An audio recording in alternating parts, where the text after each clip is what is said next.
Assalamualaikum warahmatullahi wabarakatuh. Bismillahirrahmanirrahim. Nahmaduka ya ghafuru ya syakuru. Mashalli wa sallim barik ala sayyidina maulana Muhammadin wa ala alihi wa sahbihi asma'in nama ba'du. Amalane nggih. Wong nak ra bakat ulama ora usah kecangkeman. Mereka mengkaji Quran hadis ku yo angel tenan. Nggih ku angel tenan. Sing ra kangelan yo mubalek, kok pelang-pelang sak karepe dhewe ini menyerapati mikir. Nak fatwa niku sering kula kritik. Nak pidatone kula seneng, pancen lucu, tapi nak fatwane niku kula kritik. Mergo beda tradisinya ulama dengan khutbah atau dengan ya pokoknya dengan khutbah itu beda. Kalau ulama itu setiap hukum sing diutarakno Allah niku disambung kaya hukum eksak, kaya hukum matematika. Misalnya ngeten sampean tak bedheki. Cara sampean Abu Jahal itu mendustakan Rasulullah apa ndak? Ndak sampean jawab saja. Mendustakan. Yakin? Abu Lahab mendustakan. Nah cara ulama mboten. Abu Jahal sama Abu Lahab itu ndak pernah mendustakan Nabi. Dia hanya punya hitung-hitungan politik. Kalau saya anut Muhammad, aku biasa pemimpin menjadi dipimpin. Tapi hakikat mereka tahu kalau Muhammad itu orang yang benar atau figur yang benar. Niku sing disebut hasadam min indi anfusihim mim ba'di ma tabayyana lahumul haq. Bahwa orang-orang kafir Mekah itu disifati Allah tabayyana lahumul haq. Kebenaran begitu nyata di mereka. Kebenaran begitu nyata itu mendustakan apa enggak? Apa taslim? Iman. Taslim. Mulane sebagian ayat diterangno qad na'lamu innahu la yahzunuka alladzi yaquluna fa innahum la yukadzibunaka. Entek sama nabi kula. Nggih mboten. Aku ngerti nak kowe iku tersiksa mergo komentare wong kafir. Dewe apa fa innahum la yukadzibunaka. Hakikatnya orang kafir itu tidak pernah mendustakan kamu. Walakin nadzalimina bi ayatillahi yajhadu. Tapi dasar mereka itu juhud.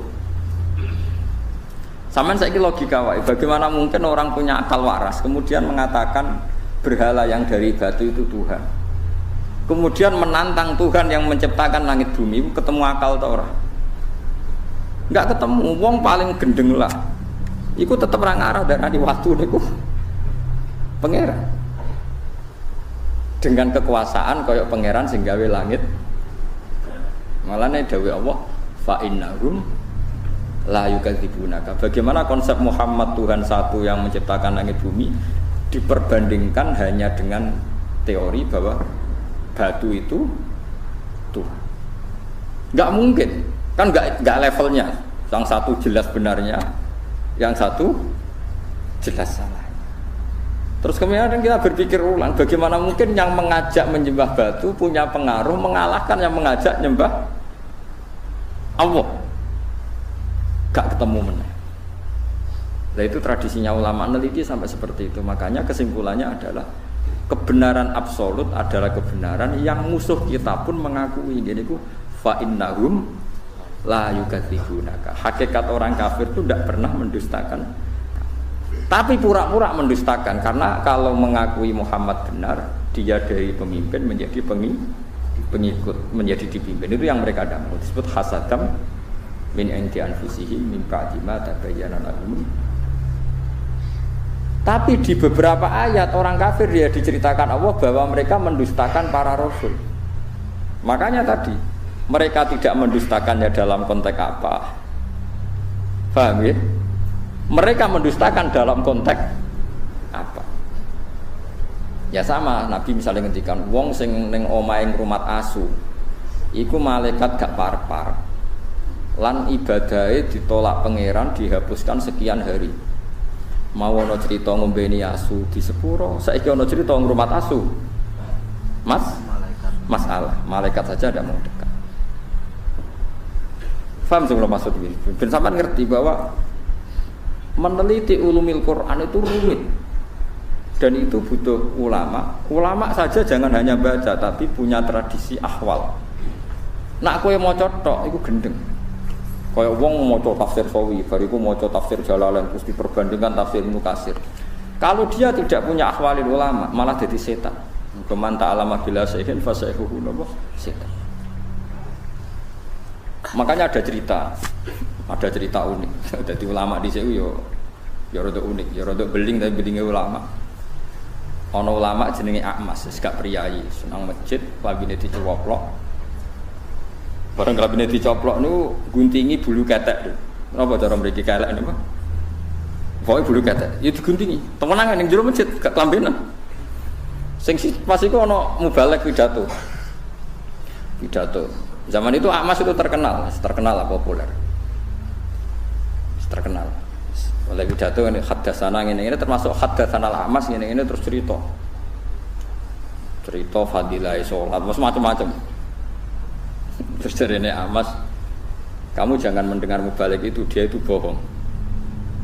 Terus setelah itu mubalek itu enggak tahu kalau itu Akmas.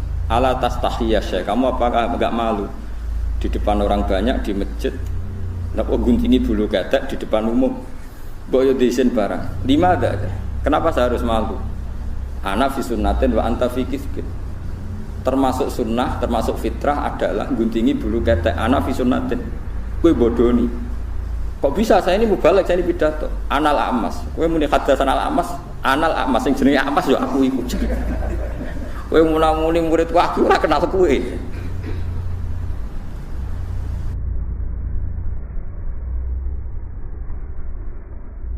Ini penting kalau aturaken karena sekarang orang itu meneliti Islam itu tidak pakai guru, sehingga cara memahami dia tentang nahi mungkar atau tentang amar ma'ruf, tentang apa saja itu tidak punya akhwalul ulama. Makanya kalau menjadi ulama tradisinya selain memegang beberapa literatur atau marojek kitab-kitab shahihah, al-kutubus shahihah, juga ada akhwalul ulama. Akhwal itu satu perilaku konsensus yang diyakini antar ulama. Ya, saya ulang lagi, yang diyakini antar apa? Diyakini antar ulama. Ini penting kalau aturaken. Karena ulama itu punya guyonan banyak yang kita tidak pernah tahu. Misalnya begini. Ana wong senengane ngrasani wong. Nah, kowe santri amatir terus ngrasani wong itu dosa ngene. Tapi ulama itu punya pikiran begini. Ana wong misalnya jadi lonte atau maling, sudah dirasakane wong sak desa. Gara-gara kesalahannya sering dirasani dia jatuh, enggak dihormati di masyarakat situ. Nah, ulama udah takoki, ngrasani hukume piye, Mbah? Ya dosa. Lah jenengan wonten tiyang ngrasani kok gak mbok loroi. Ciri utama maksiat itu adalah dia jatuh. Lahum fid dunya khizyun, pasti karena dia lonte atau dia maling atau copet. Pasti Allah mentakdir ciri khas maksiat itu diantara hukumannya adalah jatuh di dunia dan jatuh di akhirat. Dan awal kejatuhan adalah jadi gunjingan atau dirasani wong akeh. Bagaimana Anda bisa mengharamkan sesuatu yang menjadi hukumannya Allah Subhanahu wa ta'ala? Ini ulama. Sehingga dia ya tetap kalau tanya hukumnya ngrasani wong piye? Ya dosa. Tapi jenengan ana ngrasani kok menengahi? Ya menengahi. Ya ora mesti nerangno ndek, tapi kula ulama ngerti. Maksudnya iku ya pancen khase kesalahan ben dadi rasane wong ben jatuh. Lho umpama saiki ana lonte utawa ana maling, ana koruptor, gak ana sing beritakno, gak ana sing ngrasani, terus ora salah piye? Paham sih kula maksud? Lha itu uniknya Rasulullah. Rasulullah iku kadang nek ana ngrasani diseneni. Ojo jong kowe aja ngrasani dosa. Tapi kadang Nabi yo ngrasani. Ana wong bulet ngono. Senengane apik tapi wong bulet jare Nabi bisa akhul asyirah. Wong kok eleke. Akhirnya terus ulama mulai ngarang kitab. Ngrasane iku haram kecuali 6 hal. 1 ini, 2 ini. Nah, kowe ngapalo kan rahasia. Wong jumlahe napa? 6. Nah, itu cara berpikir adalah apa yang dilakukan Nabi itu menjadi hukum permanen, apa enggak? Apa hanya waqiatul hal, memang hukum itu begitu, tapi enggak bisa diteruskan kayak kasus tadi apa, kayak konteks tadi apa itu lonte, bagin atau bagiyah makani nopo membeni nopo asu kowe ra iso terus mentang-mentang asu itu hewan kehormatan sehingga sing membeni di sepuro padahal dosane gede lonte kowe ada nganti mafhum ngono neraka sing marahi sapa kowe di pemikiran ngene paham nggih tapi ora mbok mafhum kok goblok wong kok ora iso mafhum. Yus pokoknya menengah, pokoknya ngono iku tahu kejadian. Mulane ulama rata-rata wis koyo wong goblok. Pokoknya tahu ono kejadian. Wong mateni wong 99 di sepuro. Bareng ono kiai muni ra di sepuro dipateni nih. Satu. Jadi kena ulama tenan mau cerita, ono kejadian wong mateni wong 100 di sepuro pengiran. Tapi rasa mbok mafhum. Lah jenengan mateni piro? 5. Wah enteng sing 100 di sepuro iki lagi kurang 95 ora iso. Mulane ngger ulama kok debat mbek intelektual rasane mbok mergo intelektual iku goblok tapi gue pinter. Perkarane iku kabeh dianalisa. Tapi materine pas-pasan. Nek ulama walian materine akeh saking wedine pangeran ra iso omong. Dadi terus kok wong goblok. Nek debat terus koyo wong goblok. Tapi iku ulama. Ya karena kita punya perhitungan. Apa itu nyata? Misalnya rodok ya unik. Kayak Mustafa nak nyusu rondo itu jadi anak rondo gak setua ini. Enggak kan syaratnya bayi rondo enggak sampai umur pinten 2 tahun. Tapi pernah ada satu kejadian jenenge Salim itu ndek mamaan, Salim Maula Hudzaifah itu ndek mamaan. Ben dadi dulur rondo pokok nyusu wae pira wis tuwa kok Dek Salim wis tuwa. Iku kabeh ulama tiap fikih ana bab rondo. Wa amma qisatu Salim. Nek ana cerita Salim solusine dirondokan. Kau coba nyusu mentel soalnya diperes tuh mas, pikiran ngeres tuh.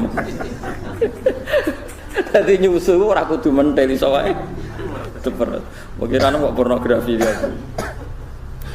Kabeh ulama fikih mesti kangelan menjawab wa amma qissatu Salim famuhtasun bik. Itu khusus Salim. Jadi kadang apa yang dilakukan fatwanya Rasulullah itu kadang kejadian khusus, nggak bisa digeneralisir. Karena kalau kamu generalisir ya bingung tenan. Misalnya di surat yang sama, di surat Tobat ada faqtulul musyrikina haitsu wajadtumuhum satruse. Bunuh orang musyrik ketika ketemu di mana saja. Di ayat yang sama, di surat yang sama, tapi anak ayat wa in ahadum minal musyrikin astajaruka fa'jiru hatta yasma'a kalam. Kalau mereka ingin ngaji ya ulang ngaji sih. Karwane nek diulang ngaji ra iso-iso, ya piye meneh. Tapi nak masalah ra iso ora kudu wong kafir, wong Islam diulang ngaji ra iso-iso kan ya akeh. Ya napa mboten? Apa wong Islam nak diulang ngaji terus iso kan ya ora mesti. Iku paling angel ning bab ulumul Quran. Ini paling sulit.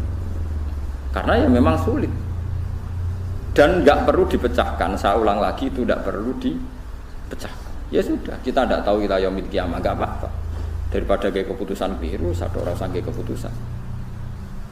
Ini penting kalau aturakan. Terus di Quran itu seperti itu banyak. Makanya yang dikirim Abbas, ono ayat fahum layat sa'alun. Mereka enggak ditanya. Ada ayat waqifuhum innahum mas'ulun. Hentikan mereka karena mau ditanya. Ada ayat mereka bisa menjawab. Ada ayat al-yawma nakhtimu ala afwahim, bahwa mereka sudah tidak bisa menjawab karena lisannya Kalau kamu berdoa itu yang tadarruk itu ya yang sangat sopan, wakuf ya secara diam-diam atau secara enggak berlebihan. Terus hanya ayat innahu la yuhibbul mu'tadin. Allah itu tidak suka orang yang melewati batas. Itu termasuk melewati batas dalam doa karena ada unsur mendikte Allah. Saya memberi contoh tadi. Misalnya kita sebagai cowok berdoa ya Allah saya ingin punya istri cantik, sholihah, nasabnya baik, gak pernah cerewet, gak pernah apa. Itu kan nanti nyarinya juga susah. Nanti kalau Allah menjabatkan itu adanya di surga, ning donya ora payu rabi, kira-kira. Nah itu sudah berlebihan. Terus kalau ada ulama mengatakan doa itu mukhul ibadah, itu maksudnya gini, doa itu bukti kita minta itu bukti kita lemah. Dan merasa lemah itu sudah bagian dari ibadah. Makanya masyhur itu syairnya Abdul Al-Haddad itu, fadu'ai wabdihali dalilun li fiftikori itu. Jadi saya berdoa itu hanya sebagai bukti saya butuh Allah. Saya sendiri tidak punya kepentingan mustajab apa enggak. Jadi wali-wali yang mengatakan doa itu mukhul ibadah, sebetulnya itu malah wali-wali yang dari awal enggak kelintas disembadani apa enggak. Butuhnya dia itu menunjukkan bahwa saya ini lemah. Buktinya, posisinya minta. Itu yang dimaksud mukhul ibadah. Tapi kalau kita berdoa terus posisi kita protes, katanya kamu baik ya Allah, engkau baik, ternyata enggak juga. Buktinya semua doa saya enggak kamu kabulkan. Wah, ini malah doa kriminal. Jadi yang dimaksud mukhul ibadah itu doa itu bukti Minta itu bukti lemah. Makanya ada syairnya Abdul Haddad maksud fadu'a ibabtihali dalilun li fif tiko.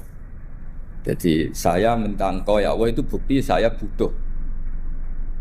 Jadi itu bukan dua hal yang harus dipertentangkan. Jadi kalau doa dikatakan apa? Ibadah karena di doa itu minta. Nah, minta itu bukti merasa kita lemah. Berarti kita sa'il Allah mas'ul. Kita minta Allah yang kita mintain. Kita menengadah Allah yang berposisi memberi. Itu saja sudah cukup sebagai ibadah. Meskipun doa kita tidak mustajab. Karena memang tadi seperti itu. Kalau di ilmu-ilmu tasawuf itu apa ya? Doa itu memang benar-benar sudah mukul ibadah karena tadi perasaan merasa butuh sama Allah itu. Nah, merasa butuh itu, kalau kita berdoa merasa butuh sama yang kita minta, itu dalam ilmu tasawuf sudah kriminal, berarti kamu lebih butuh makhluknya. Misalnya begini ya, saya ingin punya rumah bagus, terus setelah punya rumah kredit saya utangnya banyak. Sebetulnya saya itu tidak pernah ingat Allah, gara-gara utang banyak, kredit jatuh tempo, terus melibatkan Allah. Ya Allah saya ini utang banyak ini, terus tolong dibayar. Sebetulnya saya itu ingat utang, cuma Allah tak libatkan kan. Lah itu tidak akan jadi wali, yang jenis ini tidak akan jadi wali. Saya ingin jadi dosen, melibatkan siapa ya nanya? Melibatkan Allah, terus malam-malam bangun melibatkan Allah. Itu artinya apa? Kamu itu lebih ingin yang kamu minta ketimbang ingin Allah.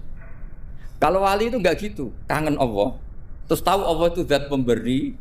Karena tahu Allah zat pemberi terus minta. Maka yang dikangen itu ya Allahnya dulu. Kalau kita kan enggak. Punya kasus dulu, punya keinginan banyak dulu. Baru ingat siapa yang bisa ya. Oh Allah. Allah kita libatkan. Ya untungnya Allah baik, mau ramal utang bukan mikir. Untungnya Allah enggak jawab itu. Jadi itu bedanya wali. Kalau wali itu kangen Allah dulu, baru minta. Kalau kita enggak, banyak masalah dulu, baru melibatkan. Oh. Nah yang jenis ini tuh bahaya, kalau nggak disembadani mesti ngomel ya. Gusti katanya kalau yang minta kamu kabulkan, ternyata ini enggak. Nanti kalau Allah jawab, kamu itu tidak kangen saya, kamu itu kangen uang, kangen perempuan cantik yang kamu inginkan. Terus kamu melibatkan saya. Urusannya apa saya dengan itu Pak? Makanya tidak usah nuntut karena awalnya sudah salah. Ya saya kira itu ya, jadi ada ayat apa? Ud'u rabbakum tadarru'aw wa khufyah, terusannya apa? Innahu la yuhibbul mu'tadin. Itu di semua tafsir dikatakan Allah enggak suka orang yang berlebihan dalam doa. Berlebihan tadi misalnya minta sesuatu yang terlalu besar atau permintaan kemarin saja lanu addi syukroh, kita tidak bisa memenuhi mensyukuri sudah minta lagi. Misalnya seorang jomblo, targetnya kan asal payu nikah. Tapi setelah nikah bayangkan istrinya sholihah, tidak cerewet, itu kan berlebihan. Hilang status jomblo saja belum kamu syukuri kok sudah minta macam-macam. Jadi harusnya kan syukur dulu ya. Sekedar laku nikah ini kan ada syukur yang harus, seperti jadi dosen juga gitu. Sekedar jadi dosen harus kita syukuri dulu karena menjadi kita tidak nganggur. Itu kan satu harkat sosial yang luar biasa. Jangan tahu-tahu sudah hari kedua cari intensif, cari ini itu, syukurnya aja belum sudah kemana-mana. Lah itu sudah mu'tadin, sudah melebihi apa? Batas. Ya saya kira. Jadi begini ya masalah pendidikan ya. Kalau saya jawab pakai ilmu hakikat saja karena ini keahlian saya. Sebetulnya begini ya, kalau misalnya itu ya subjektif juga. Misalnya bilang rata-rata alumni pondok ini sukses, alumni kampus ini sukses, yang ini tidak sukses, itu satu pasti subjektif. Karena biasanya yang diterkenalkan ya yang sukses-sukses. Saya punya tetangga dari pondok yang Anda sebut itu kebetulan tidak sukses semua. Itu jantung saya sampai ngeluh. Saya ini gimana kok? Ya sudah seperti itu kan subjektif. Tapi menyangkut pendidikan itu begini ya, menyangkut hasil dari pendidikan itu. Andai kan kita bicara ilmu hakikat, misalnya kita mondok itu, mondok kemudian jadi orang miskin, jadi orang yang menurut orang banyak tidak berguna di masyarakat. Ternyata kita ini orang yang kelihatan tidak punya karir, tapi kalau malam sujud sama Allah. Punya anak niat memperbanyak orang sujud, terus punya ibu yang sakit-sakitan kita rawat. Meskipun kita tidak jadi dosen, tidak jadi menteri, tapi indah Allah itu luar biasa karena berstatus ngerawat ibu, ngerawat anak, ngerawat istri. Nah Islam itu datang dengan jargon-jargon seperti itu. Sehingga Nabi kalau muji itu ada Uwais Al-Qarni, ini orang yang luar biasa. Ternyata dia itu punya ibu lumpuh yang kalau kemana-mana harus digendong. Ketika tetangga-tetangganya berhasil sowan Rasulullah itu Uwais Al-Qarni tidak bisa karena setiap ibunya dipamitin mau sowan ke Rasulullah itu sama ibunya nggak boleh. Tapi apa yang terjadi? Justru dipuji-puji Nabi sebaik-baiknya kurun itu waktu adalah kurun yang ada Uwais Al-Qarni. Saya punya teman, ini kisah nyata, saya berkali-kali ngisi ngaji di komunitas ulama. Ini mungkin tidak bagus untuk kampus, tapi harus saya utarakan supaya ya kita evaluasi. Saya bilang gini, saya ini jadi kiai itu sering iri sama orang goblok. Orang goblok itu barokah kata saya gitu. Itu kiai-kiai kaget semua karena saya bilang orang goblok itu barokah. Saya beri contoh gini, misalnya saya pinter, terus juara MTQ, juara hafal Quran atau juara baca Quran secara tartil. Ujung-ujungnya saya dapat hadiah umroh atau apalah, atau hadiah rumah atau apa. Pertanyaannya adalah mendapat. Saya ulang lagi, mendapat. Sementara ada santri yang bodoh, gara-gara bodoh itu dosen UI yang enggak, jadi kiai yang enggak, akhirnya dia jadi bekerja di Korea. Barokahnya bodoh tadi. Karena di Korea melihat orang ateis, akhirnya dia kepikiran bikin masjid. Sebagian gajinya disumbangkan untuk masjid. Ini bodoh pendiri masjid. Tapi kita gara-gara dosen dakwah di masjid, ini pinter dapat uang dari masjid. Nah ini bukan nyindir, ini biasa saja. Ini maksud saya. Maksud saya, kamu jangan ngabaikan hidup. Akhirnya apa yang terjadi? Saya ini punya teman ini betul. Saya ini kan kecelok dulu tuh Gus Alim. Nasib saya di mana-mana dihormati. Kadang saya merasa dosa. Kok dihormati? Saya punya teman, dulu gobloknya minta ampun sekolah, sekelas sama saya. Gobloknya, soalnya gobloknya harus disepakati. Sudah. Iya, goblok mujma'al ya kira-kira. Singkat cerita dia itu hidup di pedalaman Kalimantan sekitar tahun 92. Dulu kan biasalah di dalam hutan itu bisa ada penebangan hutan macam. Dia ada bosnya, yang jelas dia ada bosnya. Saya yakin juga agak kriminal. Karena dia tidak yang illegal logging. Pokoknya ditakdir dia hidup di tengah kotoran. Setelah itu dulu nggak ada HP. Sering kirim surat ke saya, Gus, saya ini hidup di tengah hutan. Tapi saya ini Muslim pernah mondok. Kalau nggak bikin Jumat itu nggak enak. Bikinlah dia Jumatan. Nah karena dia pernah ngaji fikih Syafi'i, kalau Jumatan nggak ada orang 40 itu harusnya zuhur tidak Jumatan. Tapi orang yang kerja di situ tidak mau. Wong dino Jumat kok zuhuran loh Pak. Kalau dino Jumat ya Jumatan. Tanya saya, Gus itu kalau ada kaulnya enggak supaya Jumatan ndak orang 40 sah. Singkat cerita dia lama-lama jadi pendiri masjid di situ. Dia punya sedikit gaji ya dipakai masjid, punya sedikit tanah diwakafkan untuk masjid. Artinya apa? Indawa ini banyak orang bodoh, ternyata di komunitasnya dia muassis, pendiri, pemberi. Sementara kita yang kecelok pinter, dapat umroh, dapat bonus. Kira-kira nanti kita ketemu Allah. Kamu pernah nyumbang Islam apa? Yang bodoh jawab, oh nanti Gusti bikin masjid di pedalaman. Kita yang pinter. Kayaknya kalau memberi enggak lah Gusti. Reputasinya mendapat. Ketika Nabi memenangkan perang Badar, itu ada Asra Badrin, tawanan-tawanan perang Badar. Nabi suka musyawarah, suka rembukan. Ya Abu Bakrin, menurut kamu tawanan ini diapakan? Kata Abu Bakar, hum asyiratuka. Mereka itu keluarga engkau, orang-orang Quraisy. Ya dibebaskan saja. Pakai tebusan. Nanti uang itu kita kelola supaya jadi penguat Islam. Dan orang-orang ini merasa hutang jasa karena harusnya dibunuh tapi kita bebaskan. Terus tanya, bagaimana kamu ya Umar menurut kamu? Kata Umar, ini kan orang-orang yang dulu ingin bunuh kamu, yang ingin menghabisi jenengan, ingin dan sudah ngusir jenengan. Ya setelah ketangkap ya dibunuh, kok repot. Apa kata Rasulullah? Rasulullah spontan ngendikan, innama salaka ya Abu Bakrin kama sali Ibrahim. Kamu ibarat kayak Nabi Ibrahim. Izqala faman tabi'ani fa innahu minni wa man asani fa innaka ghafurur rahim. Jadi Nabi Ibrahim itu unik. Melihat umat itu sesyafakoh itu. Syafakoh itu banget sayangnya. Nabi Ibrahim cara berpikir, faman tabi'ani fa innahu minni. Orang yang ikut saya ya Allah pasti golongan saya. Tentu layak masuk surga. Wa man asani, orang yang mendurhakai saya, fa innaka ghafurur rahim. Engkau Maha Pengampun. Bukan yang mendurhakai langsung masuk neraka, enggak. Engkau Maha Pengampun. Wa masalu kaya Umar kama salin Nuh isqala rabbi la tadzar ala ardi mil kafirina dajara. Umar, kamu mirip Nabi Nuh, inginnya semua orang kafir dihabisin. Ya masyhur kan Nabi Nuh itu enggak ingin ada orang kafir sampai ada banjir tufan. Nah kalau sampean tanya bedanya apa dengan garis keras sekarang? Bedanya ya beda sekali. Kalau Nabi Nuh benci sama orang kafir itu diserahkan yang punya. Sehingga yang punya yaitu Allah yang menghukum dengan banjir bandang. Tapi kalau kita kan kadang kita bertindak sendiri. Jadi potensi disalahkan. Yang jelas dalam hadis-hadis sahih, Nabi Nuh itu tidak bisa mensyafaati karena itu. Ketika diminta syafaat, ini hadis sahih bukan ada di Bukhari, ada di Muslim. Karena biasanya kalau di kota itu ditanya ini sahih enggak. Untungnya yang tanya kadang enggak paham, ini alhamdulillahnya jadi wah repot. Nabi Nuh itu diantara sebabnya enggak bisa mensyafaati adalah pernah corong Jawa maksudno kaume. Kalau dalam bahasa Arab itu da'a li Zaidin berarti mendoakan positif, kalau da'a la Zaidin mendoakan negatif. Kalau orang Jawa itu ada doa, ada pasot. Nabi Nuh adalah orang yang pernah maksudkan kaumnya. Nah, saya cerita sedikit tentang Nabi Nuh dan Nabi Ibrahim. Nabi Ibrahim dianggap tadi cerminannya Abu Bakar, dianggap niru Ibrahim, cerminannya Umar, dianggap niru Nabi siapa? Nabi Nuh. Lalu kalau sampean tanya, bedanya gimana? Begini logikanya. Kita mengkaji secara akademik begini.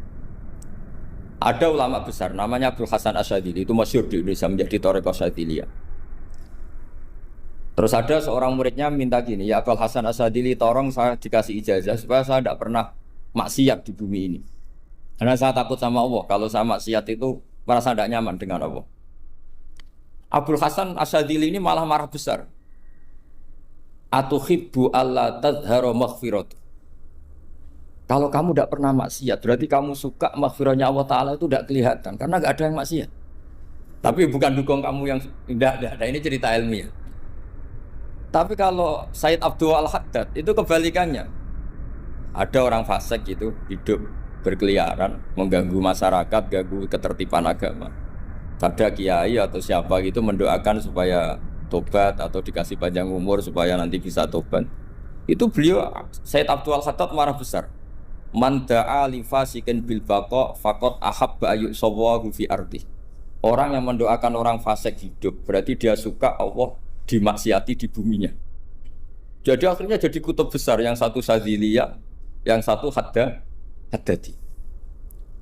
Kenapa ya? Karena tadi yang satu cerminan Nabi Isa, yang satu cerminan Nabi Yahya. Sebagaimana sabda Rasulullah tadi, ulama ummati ka anbiya'i bani Israil. Juga masyhur dalam aplikasi pengajaran juga gitu. Masyhur sekali dalam kitab-kitab diceritakan. Kalau Said Abdul Haddad, kalau ada orang sowan itu, kamu ngaji sama siapa? Sama si A. Pernah nangis gak pas ngajar? Gak pernah. Udah gak terus, gak usah diterusin ngaji orang seperti itu. Hatinya atas, wong orang iso nangis ya. Tapi kalau Abdul Hasan Asyadzili kebalikan, kamu ngaji sama siapa? Sama si A. Pernah tertawa enggak kalau ngaji? Enggak pernah. Udah, enggak usah ngaji sama orang itu. Orang enggak bisa syukur. Jadi itu manhaj besar. Nah, akhirnya orang-orang kayak kita ini enggak jelas semua. Nangis ya bisa, syukur, guyu ya bisa. Cuma celakanya kalau kita nangis karena enggak punya uang, kalau guyu karena punya uang, itu masalahnya. Tapi kalau wali-wali dulu enggak. Kalau senyum ya karena saking yakin rahmatnya Allah itu wasiat rahmatu. Kalau nangis ya karena takut azabnya Allah. Kalau kita kan enggak, sangat-sangat materialistik. Ini yang membedakan kita. Sebenarnya nangis dan senyum itu satu keharusan karena Allah punya madharul jalal. Ketika Allah dengan sifat keagungannya, maka kita ini seorang Jawa serakot bersenyum. Tapi Allah itu kadang sebagai madharul jamal, adanya satu keasikan. Sehingga yang merengut itu yang salah. Makanya dalam ilmu tasawuf, kutub wali itu hanya dua. Allah dengan madharul jalal, dengan Allah yang madharul jamal. Contoh madharul jalal misalnya gini. Ketika Nabi Musa ingin melihat Allah, saking kangennya ingin melihat Allah, Rabbi arini anzur ilaik, ya Allah saya beri hak untuk melihat engkau. Allah dengan jalalnya gini, Allah itu qadim, superior. Tentu gak layak tersentuh barang hadis itu makhluk. Sehingga ketika falam mata jalla rabbuhu lil jabali ja'alahu dakka wa kharra Musa sa'iqa. Sehingga enggak levelnya apapun hebatnya Nabi ini tetap makhluk. Sementara Allah itu qadir. Enggak kuat. Makhluk yang fana ini, yang profan ini enggak kuat. Enggak kuat menampung zat yang qadim, yang superior, sehingga gunung pun hancur. Nabi Musa pingsan. Tapi ketika Allah dengan Madharul Jamal, Madharul Jamal itu Allah dengan keindahannya, dengan kasih sayangnya, memberi hak makhluknya untuk melihat. Nah, di sini ini Allah sering ngendikan wujuhu yauma idzin nadhirah ila rabbiha nadhirah. Nanti ada wajah-wajah yang di surga itu melihat saya. Tapi apakah betul melihat kayak saya melihat dosen, melihat Pak Rektor, melihat teman-teman, itu tidak bisa. Karena Allah itu qadim, sehingga meskipun manusia ahlul jannah melihat Allah, tetap Allah ngendikan la tudrikuhul absar wa huwa yudrikul absar. Karena Allah di balik jamalnya ya punya jalal, di balik jalalnya juga punya jalal. Sehingga selalu di Quran itu diulang beberapa kali supaya proporsional. Nah, kenapa ahli sunnah tetap berkeyakinan Allah bisa dilihat? Logikanya begini. Fa inna kulla maujudin yasihu ayyura. Allah itu zat sing nyata-nyata wujud dan punya eksistensi. Di mana-mana sesuatu yang wujud itu layak untuk bisa dilihat. Lalu pertanyaannya gini, kenapa kita tidak bisa melihat sekarang kok nunggu di akhirat? Karena mata kita sekarang itu profan, fana. Sementara kita setelah di surga, tubuh kita didesain abadi.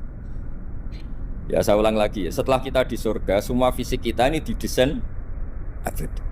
Tentu karena desainnya sudah abadi, layak melihat zat yang abadi. Tapi pertanyaannya, kenapa tidak bisa ikhatoh, tidak bisa melihat sampai faham, la tudrikul absar?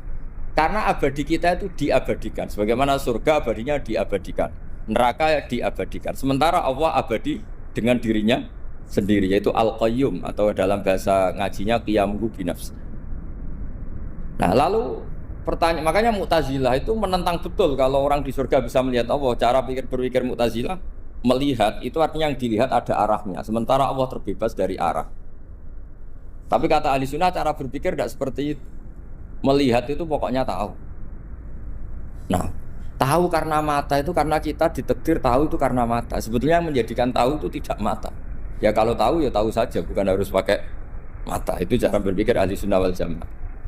Jadi saya beri ya bocoran. Kenapa mazhab ahli sunnah itu yang dipilih oleh banyak mayoritas di dunia, jumhur itu. Ahli sunnah itu dianggap pikirannya lebih orisinal. Misalnya ahli sunnah kalau ditanya, kenapa kamu melihat? Ya melihat saja. Kenapa kamu mendengar? Ya mendengar saja.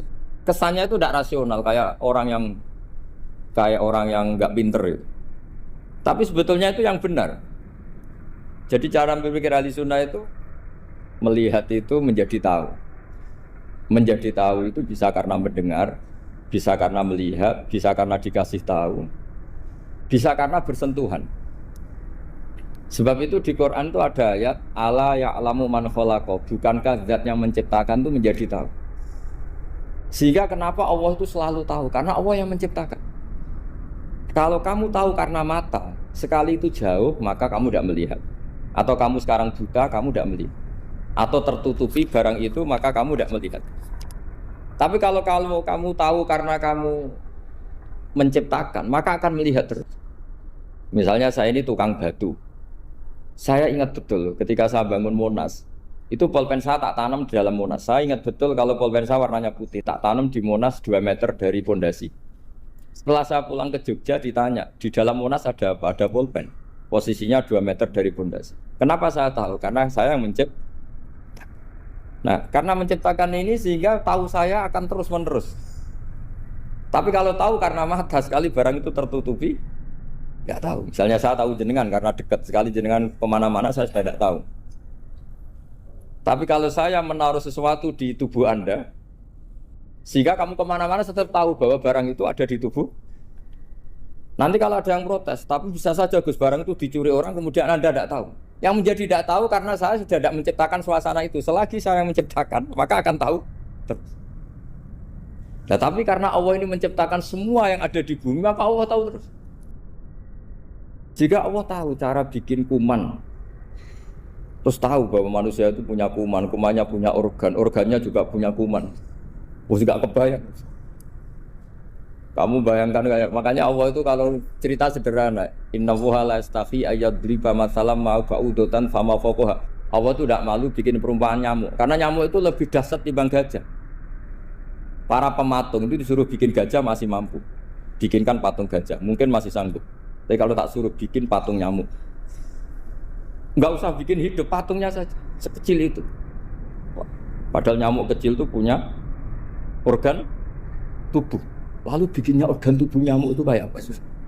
Organnya punya kuman, kumannya punya organ, organnya juga punya kuman. Sehingga orang-orang alim itu baca nyamuk itu lebih jadi ayat Allah ketimbang melihat dinosaurus.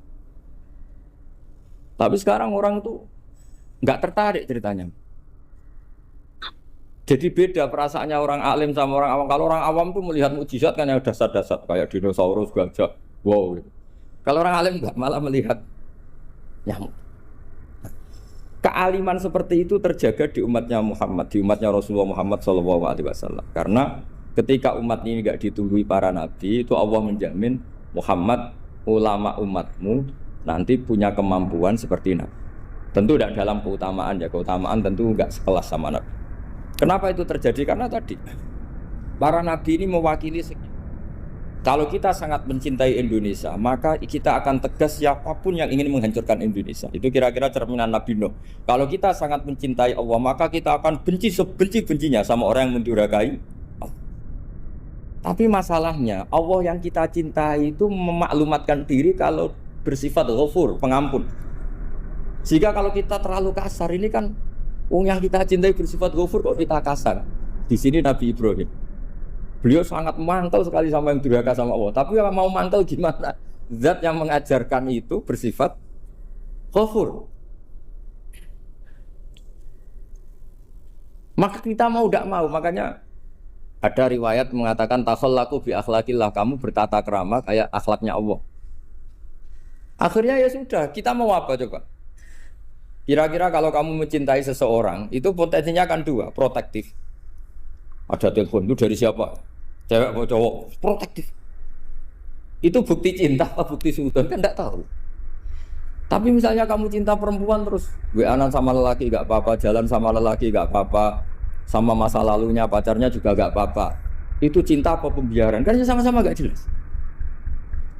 Nah kira-kira mencintai Allah itu kira-kira analoginya seperti itu. Kalau yang satu protektif, Allah harus zat satu-satunya yang disembah, gak boleh didurhakai, gak boleh dikhianati kok. Sehingga ini sangat keras sekali. Nah, ini Nabi Nuh. Di sini ada Nabi Ibrahim karena orang yang zat yang kita cintai bersifat ghafur. Jika kalau kita terlalu tegas beda dengan sifatnya Allah yang bersifat ghafur. Nah umatnya Nabi seperti itu mulai dulu. Ada yang moderat, ada yang keras, ada yang setengah keras, setengah moderat. Ada yang ngambil sikap, oh udah mangan turu, ngenteni mati. Itu lebih baik itu timbang punya istihad tapi gak jelas, mendingan. Itu ada riwayatnya, suatu saat ibadah akhir umatku terbaik adalah tidur. Maksudnya tidur itu gak ngambil sikap, masyhur itu. Saya beri riwayat yang ada di Bukhari Muslim. Satakunu fitanun al-qa'id fiha khairun al-qa'im wal-qa'in fiha khairun al-masi wal-masi fiha khairun nas-sa'i. Nanti di akhir zaman itu banyak fitnah, kata Rasulullah. Yang duduk lebih baik ketimbang yang berdiri, yang berdiri lebih baik ketimbang yang jalan biasa lebih baik ketimbang yang jalan bergegas. Man tasyarrafa laha tastasrifu. Fitnah itu adalah siapa yang terlibat maka akan semakin parah. Sehingga semenjak itu ulama berpikir nanti di akhir zaman kalau ada fitnah itu sebaiknya orang ngambil sikap sepasif-pasifnya, secuek-cueknya. Jadi semua syurahul hadis sepakat makna hadis ini apa? Orang disuruh sikap secuek-cuek. Misalnya pilihan presiden, contoh kecil pilihan presiden. Mungkin para intelektual nggak merasa, tapi kalau ulama itu cara berpikir beda. Pilihan presiden, kamu fanatik milih A, yang satu fanatik milih B. Ya presiden atau bupati atau gubernur. Terus yang satu bilang gini, wah kalau nggak di presideni A, nggak di bupati A, nggak di gubernur A, negara ini rusak. Mungkin betul dari segi jejak rekamnya A ini bagus. Tapi pertanyaannya secara tauhid, bagaimana Anda menggantungkan kesejahteraan sama makhluk? Kamu nggak pernah terusik begitu kan para intelektual? Itu kan melukai. Bagaimana mungkin Anda menggantungkan kesejahteraan dengan seorang makhluk. Wah, kalau di presiden A pasti Indonesia makmur, kalau bupati A pasti Sleman makmur, pasti Bantul makmur. Nah, bagaimana mungkin makhluk yang sedang soleh kamu pastikan selalu soleh? Wong dia makhluk bisa sementara yang B misalnya fasik. Wah, kalau dipimpin B pasti rusak negara. Bagaimana kamu pastikan B yang fasik selalu fasik? Dia saja dia husnul khotimah. Yang fasik pas mimpin jadi soleh, yang soleh pas mimpin jadi fasik. Akhirnya ulama karena tahu sifat manusia itu berubah dan kendali di tangan Allah, sikapnya nggak jelas. Saya ini termasuk orang yang terkenal nggak jelas. Karena kalau ditanya, Gus sampean pilih presiden mana, bakti mana? Sanut pangeran sing dadi aku loyal. Wah, anut pangeran yo kacau. Wah, luwih kacau menan anut pangeran kan. Ini kan sudah tidak sambung karena pikirannya ulama. Memang nggak beda, cara berpikir ulama itu beda. Bahkan bapak saya itu kalau didik saya itu begini. Kalau meseli saya atau ngirim saya dulu itu kan pakai mes. Ini uang kamu 500.000 untuk kamu. Mesti ditambahi 100.000 ini untuk buat jajan sama teman-teman. Mesti ada uang pokok, ada uang sedekah. Dulu saya sering tanya, kenapa bapak sangat menghormati teman-teman saya? Kata bapak, kowe mondok iku aku ora iso nyukupi, sing iso nyukupi ya kanca-kanca. Ternyata betul, rata-rata anak kuliah atau anak mondok, uang pribadinya kan 8 hari dari dikirim sudah habis. Berarti kan masih 22 hari kok bisa hidup itu kan barokahnya teman-teman itu. Malah yang agak beling itu 1 hari sudah habis, berarti ada 29 yang bergantung sana sini. Sehingga Nabi dulu cara ngendikan itu unik. Kata Nabi, da'un nasa yarzuqu wahu ba'duhum ba'du. Menusau barnawa, engko saling memberi rezeki. Ketika ada collab, Medina itu pernah collab, terus sekarang pernah defisit.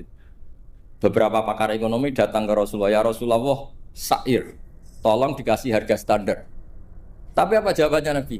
La tusa'iru fa inna Allaha huwal musa'ir. Kamu jangan kasih harga, Allah sendiri yang menentukan harga itu. Terus kata Nabi, kenapa engkau begitu ya Rasulullah? Ini negara harus ditentukan harga karena gini-gini. Kata Nabi, saya tidak ingin ketemu Allah dalam keadaan dolim. Tapi ini tentu di teori ilmu modern ini masalah. Tapi menurut orang modern. Tapi kalau menurut ilmu hakikat itu nggak akan masalah. Misalnya, kenapa Nabi tidak menentukan harga dalam keadaan negara seperti itu? Jawabannya pakar-pakar hakikat. Ya saya ulang lagi pakar-pakar hakikat. Begini, misalnya ada orang menimbun supaya nanti harganya mahal. Terus ditimbun terus sampai nunggu harganya mahal. Lama-lama dia sadar kalau timbunannya nggak ada gunanya karena ternyata orang nggak beli. Nah, ketika orang nggak punya kemampuan beli, yang menimbun juga tidak punya uang. Nah, tapi kalau sampean tanya, tapi Gus nak tuku barang pokok kan kita mati karena kehabisan stok. Itu masalah tauhid Anda. Bagaimana mungkin kamu bayangkan seorang makhluk tidak bisa hidup atau nggak dapat rezeki? Nabi itu orang yang sampai ke derajat hakikat dari tidak pernah bayangkan gitu. Saleh sampean jadi orang yang tauhidnya masalah. Sehingga terus bayangkan, wah kalau negara ini kayak, wah kita makan apa? Kalau negara nggak stabil, wah kita gimana? Itu tidak bisa seperti itu. Dulu ketika kita dijajah Belanda, itu kiai-kiai kita, Mbah Hasyim Asy'ari, Mbah Ahmad Dahlan, mondoknya di Mekah. Sampai alim alama, 2 beliau, Mbah Hasyim sama Mbah Ahmad Dahlan itu ngajinya sama-sama Syekh Khotib Minangkabau. Cuma Mbah Hasyim lebih menekuni ke Syekh Mahfud Termas, yang satu menekuni Syekh Khotib Minangkabau. Jadi 2 beliau itu ngaji di guru yang sama. Mbah saya, buyut saya itu ya sudah mondok Mekah, zaman dijajah Belanda. Sekarang kita agak dijajah, agak mondok di sana. Buyut saya itu zaman itu sudah haji. Buyut kelima saya itu dulu kalau ingin cari tempat yang teduh itu masuk ke gua. Itu masuk gua itu hanya kepalanya saja, kakinya masih di luar. Karena gua di Arab tidak seperti gua di sini. Kalau gua di sini kan orang bisa masuk semua. Kalau gua Arab kan hanya celah-celah batu-batu besar. Sehingga ketika Rasulullah hijrah ke Madinah, singgah di Gua Sur, kata Abu Bakar gimana? Andai kan ada orang kafir di depan gua, kata Abu Bakar gimana? Andai kan mereka melihat kakinya pasti melihat kita, karena gua di sana itu satu tubuh tidak bisa masuk penuh. Kalau gua di sini kan ada yang mobil saja bisa masuk. Nah itu bahasanya kalau mau istirahat itu masuk gua, separuh badan di dalam gua, separuhnya masih di Nah sekarang terus kita bilang, wah kalau kita negara tidak stabil, kita haji kemana dulu zaman dijajah Belanda ya kita. Jadi yang perlu saya terangkan di antara sifat dasar orang-orang baik adalah di mana saja, kapan saja itu memberi manfaat. Termasuk tentu saat paling sulit. Jadi Nabi Isa menceritakan dirinya itu wa ja'alani mubarakan nama kuntu, saya ditakdir Allah berada di mana saja memberi berkah, memberi kemanfaatan bagi orang lain. Ada beberapa cerita tentang Nabi Isa. Jadi perlu diketahui ada 3 nabi yang seperiode. Satu Ibrahim dan Nabi Lut. Ibrahim itu sama Nabi Lut itu pernah paman. Kedua Nabi Musa dan Harun. Sebetulnya yang jadi nabi itu Nabi Musa, tapi Nabi Musa karena alsak, lisannya tidak jelas, minta Nabi Harun, ya tentu minta kepada Allah supaya Nabi Harun jadikan nabi. Terus ketiga Nabi Isa dan Yahya. Yahya bin Zakaria, terus Isa ini pernah keponakan Zakaria. Kira-kira kalau di Jawa ya misanan antara Yahya dan Jawa Isa. Jadi ada 3 nabi yang seperiode. Tapi yang paling berkompeten, yang sederajat kira-kira seperti itu hanya Isa dan Yahya. Karena Nabi Lut dan Nabi Ibrahim itu beda level. Karena Lut ini pernah keponakan, jadi hubungannya kira-kira yang murid dan guru. Terus Musa dan Harun itu juga nggak level, karena Nabi Harun ini jadinya Nabi itu atas permohonan Nabi Musa. Sehingga meskipun Harun itu kakaknya, tapi nggak berani bantah. Jadi Nabi Musa itu dalam cerita, beliau itu alsak. Alsak itu lesannya agak kedal. Tapi ini alsak yang barokah. Jadi dulu ceritanya Musa kecil, karena dia seorang Nabi, beliau seorang Nabi. Itu kalau melihat Fir'aun itu mantelnya bukan main. Padahal kecilnya dirawat Fir'aun. Singkat cerita mulai kecil sudah usil. Kalau melihat Fir'aun itu ya jenggotnya dipakai mainan. Pokoknya nakal. Lama-lama Fir'aun curiga, dasar orang Israel. Nabi Musa ini turunan Israel. Lama-lama Fir'aun itu yakin kalau itu sengaja. Akhirnya Fir'aun mau membunuh Musa. Terus kata istrinya Fir'aun, Musa itu masih anak kecil. Jadi seperti itu ya bawaan anak kecil, bukan bawaan kebencian terhadap orang Kipti, orang Mesir. Kalau dalam bahasa kitab kuno Mesir itu Egypt al-Kipti, makanya disebut Maria al-Kiptiyah. Kalau orang sekarang bilang Egypt itu bahasa kunonya Mesir itu al-Kiptiyah. Nah, memang secara bahasa Arab Mesir itu nggak mungkin, bahasa Arabnya Mesir itu nggak mungkin karena Misro itu maknanya kota. Jadi kalau kamu bilang kamu kemana, ke Misro, ke kota, lalu kota mana, ayo kota Mesir, itu bisa debat kusir. Jadi ya kayak kita lah, kita sekolah di mana? Di madrasah. Madrasah terjemahnya apa? Sekolah. Nah, kemudian oleh istrinya Fir'aun ya gini saja, buktikan kalau Musa itu masih anak kecil. Masyhur itu dalam cerita dikasih bara api sama apel. Sebenarnya Musa kecil ini sudah pintar mau milih apel. Sama malaikat Jibril diarahkan tangannya itu ngambil apa? Bara api terus dikunyah. Itu yang menyebabkan lisannya Musa itu alsak, agak pelat. Nah ketika jadi Rasul itu akan repot karena nanti harus pakai penerjemah. Jadi seorang Rasul tapi lisannya tidak apa? Cakap. Akhirnya Nabi Musa realistis ngendikan ketika diutus, wa akhi Harun wa afsahu minni lisanan fa arsilhu ma'iyarid ayyusaddiquni inni akhafu ayyukadzibun. Ya Allah, saudara saya Harun itu lisannya lebih fasih. Tolong jadikan dia Rasul sebagai penguat saya. Akhirnya Allah mengabulkan doanya Nabi Musa, kemudian Harun dijadikan sebagai apa? Rasul. Sehingga meskipun satu angkatan, Harun dan Musa ini enggak level. Artinya enggak level itu ya Harun yang takut Musa. Terus ketiga ini Nabi Yahya dan Nabi Isa. Ini umurnya ya seangkatan, kecerdasannya, jadi nabinya sama-sama mulai kecil. Kita tahu Nabi Yahya termasuk yang diberi khitab Allah, ya Yahya khudil kitab bi quwwah wa atainahu hukma sobiyya. Yahya berpeganglah kitab secara kuat dan dia saya kasih kenabian ketika kecil. Sama dengan Nabi Isa yang disebut wa yukallimun nasa fil mahdi wa kahla. Sehingga karena selevel, dua nabi ini menjadi figur besar dalam manhaj, dalam metode dakwah. Dua, karena masih misanan tadi, kalau Jawa kira-kira mirip misanan. Dua nabi ini kalau memilih satu kampung, itu kalau Nabi Yahya itu milih kalau singgah di satu kampung, Nabi Yahya mesti tanya, orang sini yang paling soleh siapa, yang paling baik siapa. Ya terus singgah atau nginap di rumahnya orang baik tadi. Tapi kalau Nabi Isa enggak, orang sini yang nakal siapa, yang paling beling siapa. Terus Nabi Isa singgah di situ. Akhirnya ada pertanyaan dari Nabi Yahya, lima tanzilu ala syirarin nas. Kenapa kamu selalu singgah di orang-orang nakal? Syiror itu orang-orang nakal. Masyhur itu Nabi Isa menjawab, ana tabibun udawil mardo. Di mana-mana Nabi itu ibarat seorang dokter, kerjaannya tentu menyembuhkan orang-orang yang apa? Sakit. Jadi dua Nabi ini sering berdebat, tentu debat yang baik. Dan itu menjadi cara Jawa itu punjeri ilmu. Jadi manhaj ilmu besar antara Yahya dan Isa. Begitu juga Nabi Yahya itu kelihatan agak rileks, panik, saking takutnya sama Allah. Kalau Nabi Isa itu rileks, pokoknya kumpul orang-orang nakal itu ya rileks.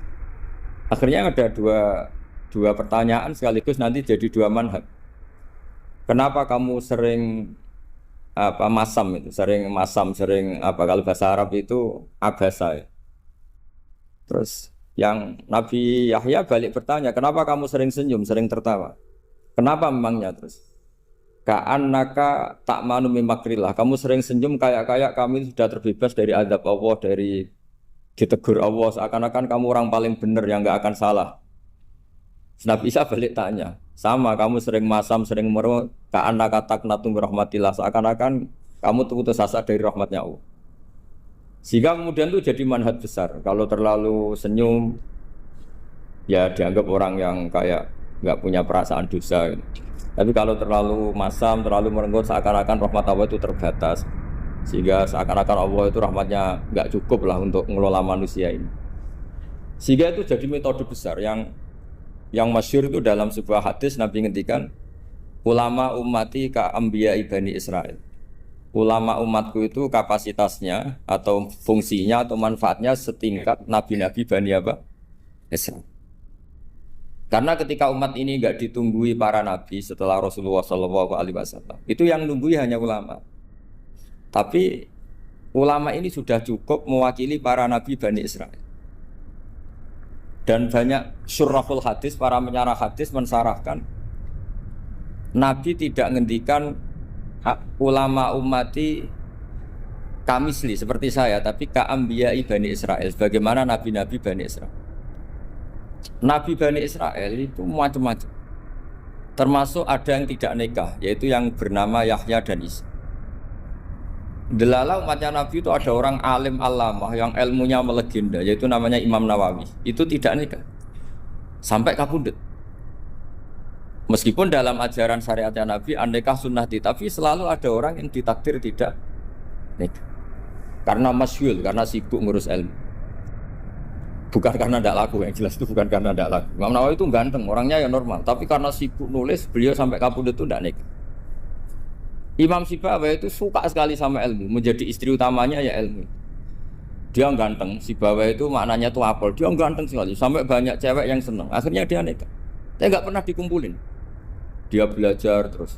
Ketika beliau ke pasar, dulu nggak ada supermarket, beli kertas, kitabnya dibakar semua sama istri. Dikira istrinya terus mencintai dia, malah diceraikan. Itu siapa? Imam Sibawayh. Terus ada umatnya Nabi yang paling unik di dunia, mungkin Pak dosen, saya kiai pun nggak bisa nih. Ada orang tuh ganteng sekali, istrinya cantik sekali. Itu tahu-tahu sudah 10 tahun tidak pernah hubungan suami istri. Karena ketika si suami itu tahu istrinya cantik, itu langsung sholat sujud syukur, sholat terus, saking senengnya punya istri cantik. Yang istrinya cantik juga solihah, tahu suaminya ganteng ya terus sholat terus syukur. Itu sampai berhari, sampai bertahun-tahun. Terus ketika ketemu, cocokan, dek kita sudah nikah berapa? Terus dilihat, kayaknya sudah 10 tahun, tapi tidak pernah hubungan.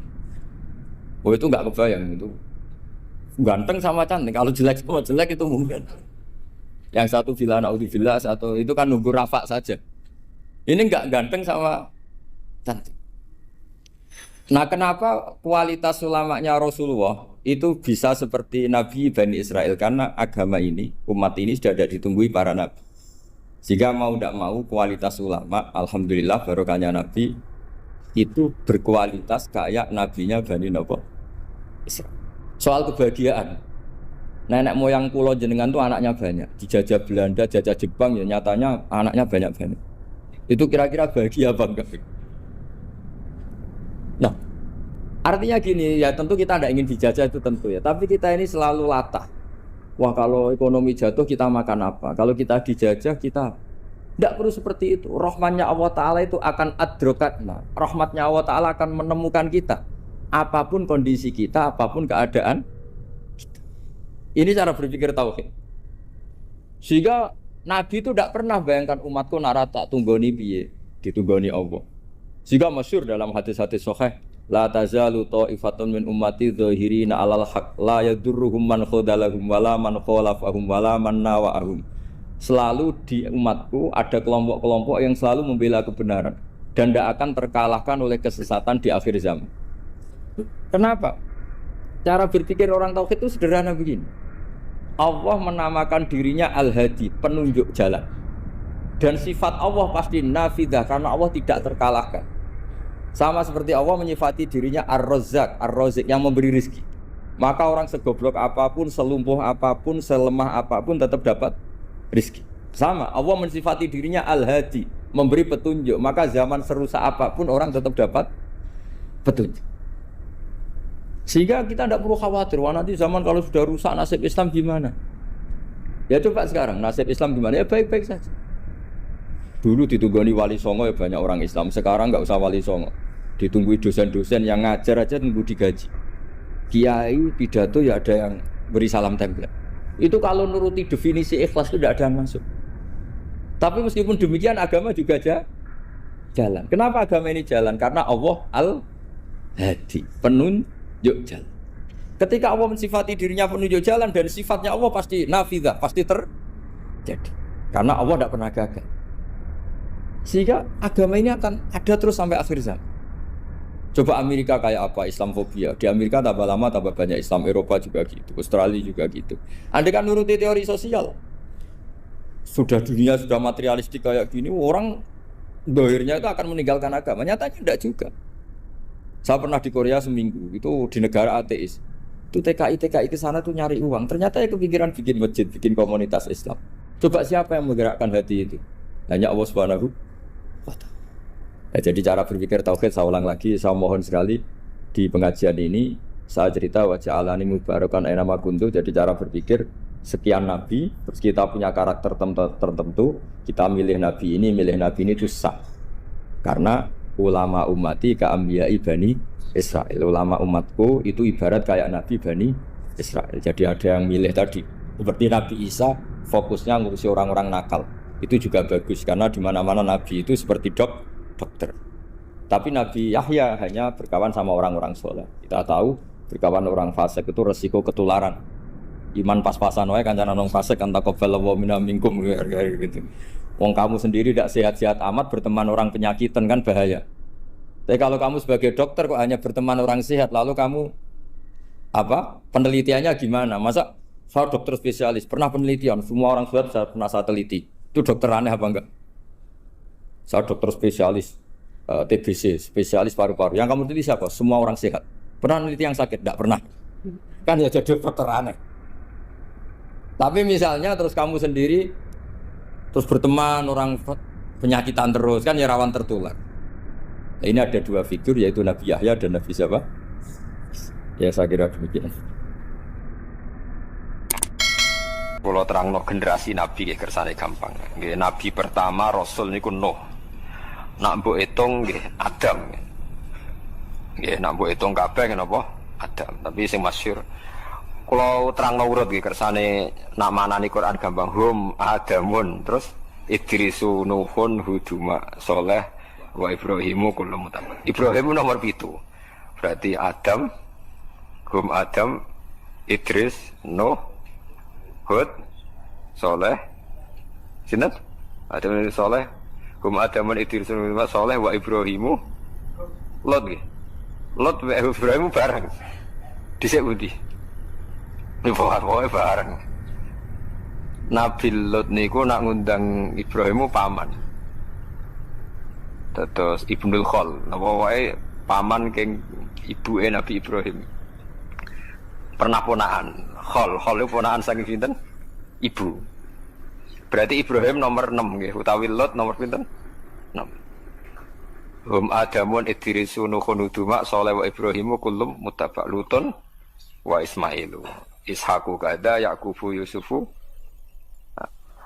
Niki penting kula aturaken. Terus kesepakatan tiyang Nasrani bahkan orang Yahudi. Nabi Musa niku mbek Nabi Ibrahim senior Nabi sinten? Ibrahim.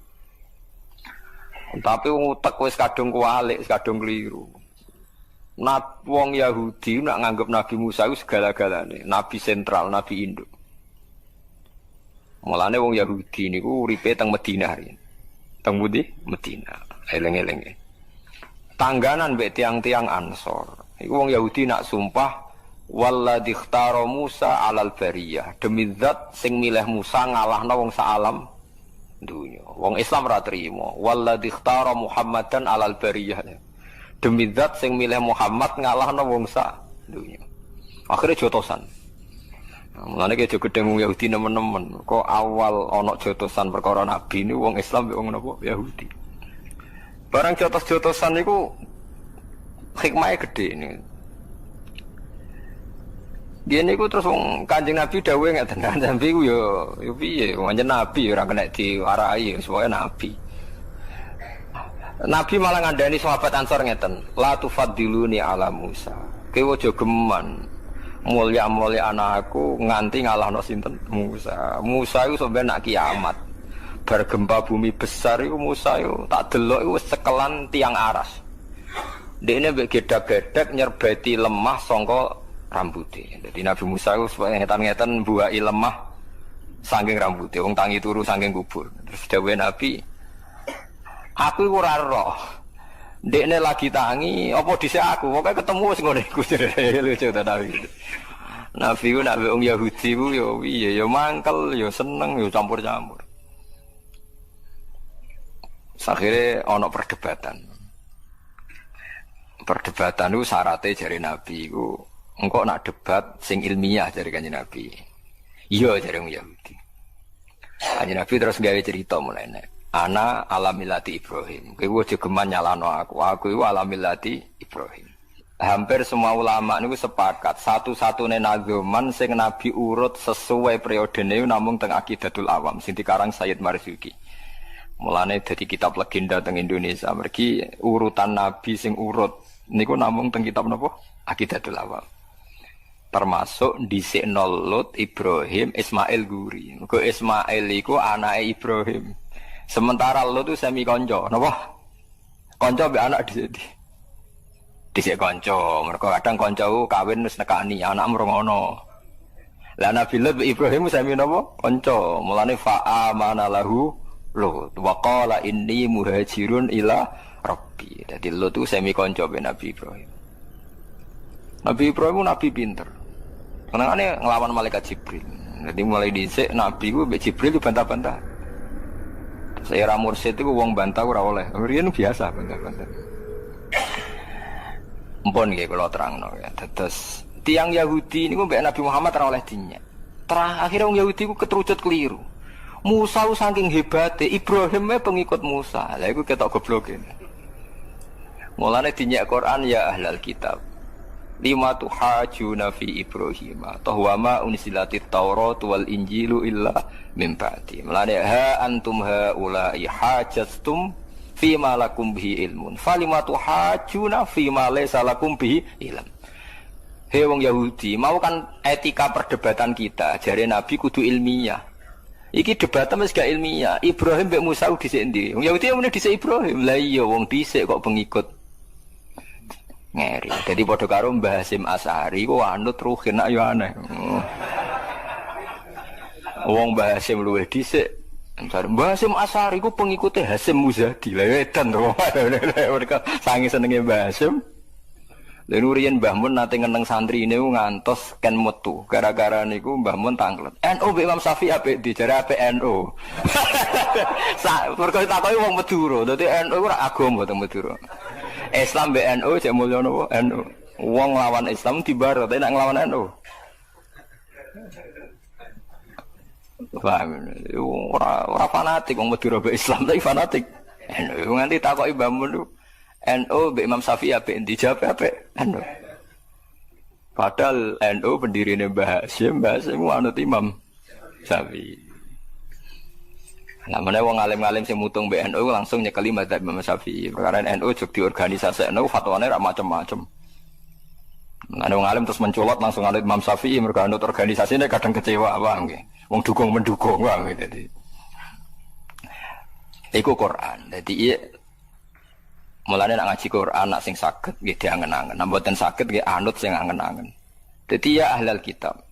Hei ahli kitab, kowe kok berdebat tentang Ibrahim. Dan mbok klaim Ibrahim pengikut Ibrahim. Toh wa ma unzilatit Tauratu wal Injilu illa mim ba'di. Terus afala taqilun. Akalem udah kok ndi. Sebab itu Nabi Muhammad itu nabi paling realistis. Beliau gak tahu muni gawe negara Islam atau gawe agama Islam. Beliau berkali-kali ngendikan kul ma kuntu bid'am minar rusul. Aku iku ora rasul sing bid'ah. Mergo aku mau anut Ibrahim. Iku Kanjeng Nabi. Mulane umate niru aja sampai ketrucut. Matku iku gawe Islam ora gawe Islam, aku mau anut Ibrahim. Cara Kanjeng Nabi kok muni pendiri Islam kok dikatakan orang barat. Iku Muhammad Rasido Nabi mergo dekne mustakil berdiri sing tercerabut sangka akar nabi-nabi dulu. Berarti gamane cara ngaji ku sanate Muhammad gak musalsal mergo dekne berdiri sendiri. Mulane ciri utama nabi mesti musaddiqal lima baina yate, anut ngarepe. Ngarepe anut ngarepe sampai dok Nabi Adam sampai langsung Allah Subhanahu wa taala. Lah saiki wong ngelem Nabi Muhammad itu ya ora pati paham. Nyongkone Nabi Muhammad itu nabi sentral dengan arti ya punjer. Punjere nabi itu dengan arti derajat, tapi ora iso punjer dari segi silsilah. Mulane anit tabi millata Ibrahim napa Hanifah. Kudu ana sing dinu. Rupa-rupane milai sinten Ibrahim. Iki penting kula aturaken. Sebab niku jeng ben. Nah iki lucune, iki mulane nek ngaji aku sampeyan go sanggup mati, go sanggup mati. Nabi Ibrahim ditakoki pangeran, "Him kowe tenan wis dakwahi kaumem?" "Mumpun Gusti, kula pun mulang kalimat tauhid." Padahal niku Nabi sinten takoki malih, "Sa Musa, kowe wis tenan dakwahi umatem tauhid?" "Nggih sampun Gusti." "Sa Isa, kowe wis demen dakwahi tauhid?" "Ya sampun Gusti." "Seksem sapa?" "Muhammad," jare lucu kan. Lah iku. Kanjeng Nabi paling guri tapi dianggap seksi. Lah iku mungkin nak dadi seksi itu tadi. Rantai itu ana induk. Sing pertama digawe rantai pertama. Terus digawe nganti rantai terakhir. Bukti nak rantai terakhir, rantai ngarep iku coplok orane tergantung rantai guri. Ngger rantai guri iki wijek, berarti ngarepe yo ijek. Mergo ijek centelan. Kulo riyen nggih mikir nganti bingung nganti salah hajat tuh piye karepe. Nabi ku musalsal rantai. Mus paham ya, kowe sing gak dadi khawarit, paham dadi khawarit. Rantai ku nak sing ngisor iku ijek gandengan kados kalung utawi napa sing tau dikalung bojone rantai aku ya ora tau duwe rantai ngono. Rantai luwih ana anggere wong duwe rugen duwe tak nyancang wedhus ya. Rantai ku nak gelang sing pol ngisor gak coplok, berarti bukti gelang dhuwure ijek. Paham ya? Nak gelang dhuwure ra coplok, gelang dhuwure ijek. Lah nak sing gelang pertama sing dhuwur misalnya Nabi Adam, ora ana seksine dekne berdiri sendiri. Mulai nek takoki ra iso jawab, "Dam buktine apa nak kowe dakwahi?" "Dam buktine apa?" "Sa Isa." Jawabe Muhammad jare. Mergo rantai ngisor ku nak ijek, berarti dhuwure ijek. Anggere ijek dhuwure ijek. Lha iku rasul iku kalimat tauhid itu musalsal. Mulane kabeh nabi ku jare anut ngarepe padha-padha mempertahankan kalimat la ilaha illallah. Ini disebut wa ja'alaha kalimatam baqiyatan fi aqibihi. Ciri utama nabi gawe kalimat la ilaha illallah abadi. Mulane kowe sok ben wong apik ora iku krana anak putuem. Paham mungkin ya. Angger anak putuem salat wong apik berarti ke wong apik. Mergo cebloke apik. Mulane kira usah bangga dadi wong saleh saiki. Angger bedigasan anak yo koyo bapak pedhot berarti kowe paham ya pedhot. Perkarane pas pangeran takok, "Cung, kok ana rante coplodian ki anake sapa duka Gusti?" Lah iku perkara ya iku. Mulane ciri utama wong apik ku ning turunane. Mulane idza matabnu adam ing qata'a amaluhu illa min salasin termasuk awaladin saleh. Ane kados kula niku bapak kula riyen nak ngandani kula, hak kowe kudu alim ya hafal Quran. Mergo dhisik Bambam ya alim hafal Quran, nak ora pedhot. Aku iku pedhot. Jadi kula akhirnya mulai alit ngapalno Quran. Ngapalno hadis. Kirin babah kula ya wong alim, pedhot. Engko aku iku pedhot. Kula sakniki pede mulang perkara ning ibadah. Asline cara ati kula nggih gak duwe nyali karena saya punya anak di putu. Paham ya? Terus seksi iku ning ngisor. Angger rantai iku ijek ngisor berarti ana tautane ning dhuwure. Dhuwure ana tautane ning dhuwure. Mulane pas ditakoki seksi sapa ummatu Muhammad disebut fa kaifa idza ji'na min kulli ummatin bi syahidi wa ji'na bika ala haula'i syahida mat ke somben tak dadekno seksi nyekseni para nabi nak wis dakwah. Nabi terus nangis mergo sungkan nyekseni nabi-nabi senior. Mane nabi nangis pasti wacana napa fa kaifa idza ji'na min kulli ummatin bi syahidi wa ji'na bika ya Muhammad ala haula'i napa syahid. Eling-eling. Mulane sakniki Kanjeng Nabi sing sakniki.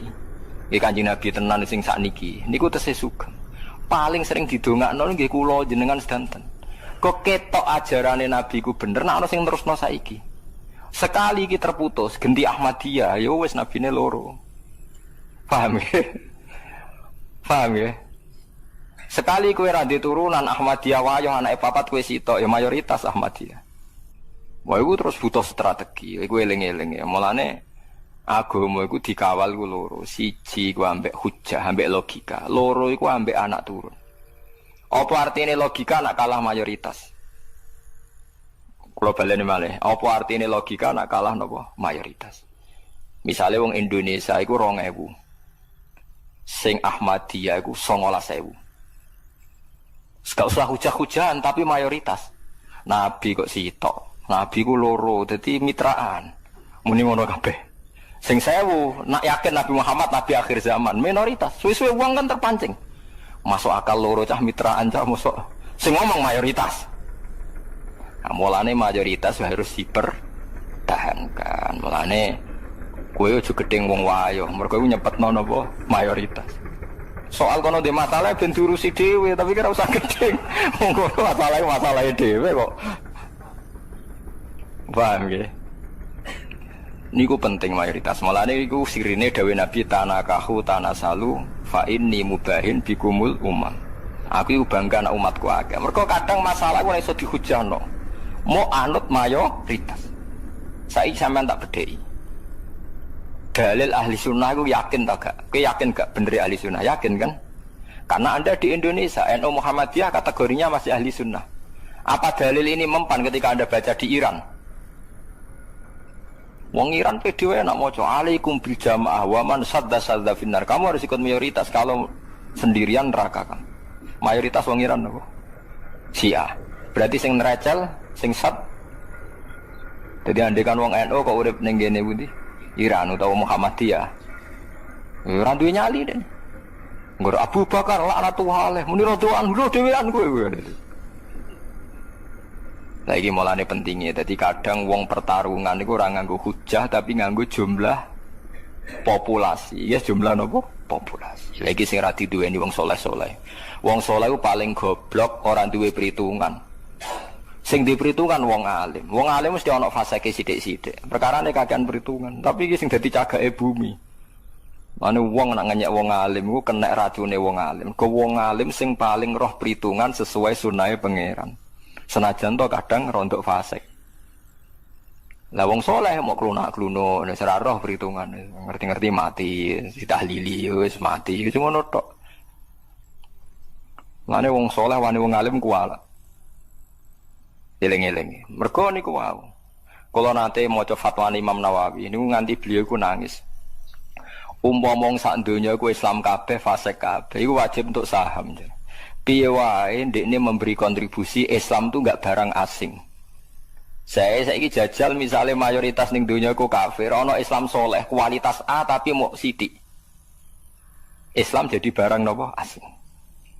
Kalau baleni malih, misalnya sak Indonesia iki wonge 1 juta. Ono Islam mau 100.000 tapi kualitas A. Ambek 900.000 tapi kualitas C. Cara kowe bener di. Atuk 900 kualitas C, sementing la ilaha terkenal, fasik sithik-sithik lah. Timbang kualitas A tapi sithik.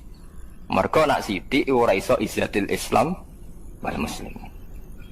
Dari suwe-suwe nak sithik kan meskipun kualitas A cara pengamat darane oh sekte itu. Aliran no. Mergo sithik. Tapi nak akeh fasik lah tatonan selawatan, masyaallah kan udah terus. Wah, wong sak Indonesia alhamdulillah sing tatonan ki melok napa? Selawatan. Tatonan tukang parkir ngaji. Wah, enak pokoke Islam Indonesia ku enak. Angge wong Jawa Timur wong ape lomba judi nggih sowan kiai. Bal-balan itu balik digawa nggo sowan napa? Suwuk Mbah, persane menang Mbah. Lha iku penting, jadi mayoritas itu penting. Mulane alaikum bisawadil azam wa sadda finnar. Wong saleh iku ora duwe perhitungan iku ora duwe. Paham nggih? Lah iki penting kula aturaken. Terus wong kudu ro. Lah, dalam hal ini nabi paling sial Nabi Isa. Paling elek nasibe. Mulane njing ben kula njing ben nak teng akhirat nabi paling kula kepen ketemu Nabi Isa. Nabi Muhammad karuan wong nabi kula. Cara kula ketemu Nabi Muhammad kok jenggon nabi sing bareng ketemu sapa? Kula kepengin sowan Nabi Isa. Kon nabi paling nyesal Nabi sinten Isa. Lara-larane wong nak disalah pahami penggemare. Mulane sing ngaji kula sakniki harus siap bersaksi. Hadis ning Bukhari iku sahih. Nabi ngendikan fa'arju an aku na aktsarahum tabi'an yaumal qiyamah. Nabi itu mengklaim bahwa pengikut beliau itu terbesar di dunia sampai kiamat. Tapi cara statistik dunia yang diomongkan, didengungkan oleh media, oleh buku-buku, mayoritas agama di Indonesia yang di dunia kan Kristen. Islam nomor 2. Niku cara kula keliru. Nak sing terkait Isa iku keliru. Nggih sing terkait Isa napa keliru. Kelirune ngeten. Nabi Isa itu cara jenengan nabi boten. Nabi kan. Wong bener napa wong salah? Wong bener. Artinya ketika Isa diposisikan sebagai Tuhan, Nabi Isa membenarkan ndak? Mboten kan? Mengeluh kan, kecewa kan? Jadi penggemarnya Isa menyalahpahami Isa. Artinya Nabi Isa kecewa gak ambek penggemarnya? Kecewa. Nak ngono mereka itu pengikut Isa apa ndak? Ndak kan? Berarti misalnya wong Kristen jumlahnya sak donya sak miliar lah, iku hakikate ora pengikut Isa. Ndak semua. Islam senajan ana sing fasik, ana sing malik, ana sing preman, ana sing korupsi, tiap salat, tiap zakat, pokoknya tiap Islam itu hakikate pengikut Nabi Muhammad. Berarti akeh endi? Akeh kanjeng Nabi Muhammad sallallahu alaihi wasallam. Malah cara aku Isa ora dhe pengikut, mergo sing darani anu dekne salah. Lho iya tong darani Isa ibnu Wara. Salah. Kula nu syukur tenan dadi wong alim termasuk saged paham niku. Nak ngono kira usah ati cilik, Islam mek Kristen wae akeh napa? Akeh Kristen, mergo hakikate akeh napa? Islam. Gus sing anut Nabi Isa niku cara Nabi Isa sugeng nggih kecewa mergo carane anut. Napa? Salah. Paham ya? Lho nggih cara Nabi Isa ketemu wong Kristen pendeta, iku ora pengikutku, aku ora ngajariku kan tangisan tenan kan? Nggih mboten. Lah iku pentingnya ngaji nggih. Sedekah Rasulullah ketika ngendikan fa'arju an aku na aktsarahum tabi'an yaumal qiyamah. Ya mergo anggere pengikute akeh ning kiamat berarti ning donya ya paling akeh. Mergo iso anut nabi ning akhirat kan bergantung status dhekne ning donya dianggap pengikut. Lane jenengan sing syukur meskipun jenengan fasik sithik-sithik ngeten iki pengikute Kanjeng Nabi. Mergo la ilaha illallah Muhammadur Rasulullah. Wis dieling-eling. Lane Nabi Isa ku nabi paling susah. Dadi wis dadi nabi suwi berjuang. Soben sing diaudit pangeran. Sekolah wahu ya Isa bin Maryam anta qulta linnasi takhizuni wa ummiya ilahini min dunillah. anta qulta lin nasi takhizuni wa ummi ilahi min dunya. Dawuhe pangeran, kowe kok nganti disembah iku piye asal-usul? Kowe tak dadekno nabi ben wong nyembah aku kok malah wong nyembah kowe. Jangan-jangan kowe dhewe sing duwe ajaran ngono. Tangisan kan Nabi Isa. Terus Nabi Isa ngendikan qala subhanaka ma yakunu li an aqula ma laysa li bihaq. In kuntu qultuhu faqad alimta ta'lamu ma fi nafsi wa la a'lamu ma fi nafsi. Mboten Gusti kula mboten nate muni ngoten. Wong sak donya tak akan nyembah jenengan.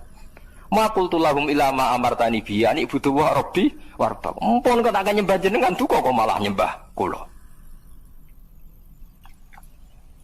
Nah ini penting kula aturaken. Terus kadang kita iku ora butuh kualitas, tapi mau jumlah butuh napa kuantitas. Sebuah niate selawatane piye tapi calon presiden loro maca selawat kabeh keben pokoke maca napa selawat kira ora usah kecewa. Senengane kok jaga napa kualitas. Penting nabine cek nabi sinten Muhammad. Lane wong nak ngalim iku sing tahke. Aja saleh tok, nak saleh iku senengane jaga kualitas. Nak wong alim ora, mulane wong alim rodok pro fasek sithik-sithik perkara ndekne butuh kuantitas. Ndekne duwe perhitungan. Lho kula bayangno nggih, kula bayangno teng donya kula bayangno. Umpama ana ning Indonesia wonge 1 juta. Sing 100.000 alim kabeh, saleh kabeh. Sing 900 Islami Ahmadiyah. Otomatis tetap logika Ahmadiyah lebih mapan karena didukung mayoritas. Hujah itu tidak ada gunanya di depan mayoritas. Niku hebatnya Kanjeng Nabi ngendikan tanakahu tanasalu takasaru wa fi riwayatin mergo fa inni mubahin bikumul umam. Kena suwani kawin anak menang akeh. Mane gege kajen gege kudus anak do 9 11 13 niku akeh. Kula de kanca Gus dijek 6, anake wis 9. Tak tak dijek 6 9 jenengan pinter Gus duka Gus kados iku kathah niki. Saniki niku umure sik sak kula anake pun 9. Urip kabeh. Dari tak takoki, wayah iku Gus, masalahe keberatan. Tapi jane wayah ora anak akeh lho Gus. Jupute babon sita tak gebut yo. Lah teori kene iki ditentang mbek wong kabeh, ya ditentang negara, ya ditentang ekonomi. Ditentang napa? Ekonomi. Saniki kiai-kiai alim nggih mulai fatwa cung anak loro wae cung yo ketok kok abot urip. Kalau lah rencana anak nggih nak sak kula nggih papat, tiba-tiba kata-kata nggih papat napa 6 lah. Ketoke nak minat 9 niku nggih kula dereng desa. Tapi kok ana ilmune. Maksudnya kula critane niku ya ana napa ilmune. Dadi mayoritas iku penting. Kula nate diceritani wong alim sing tahqiq Islam teng Thailand mbek teng Indonesia iku bareng.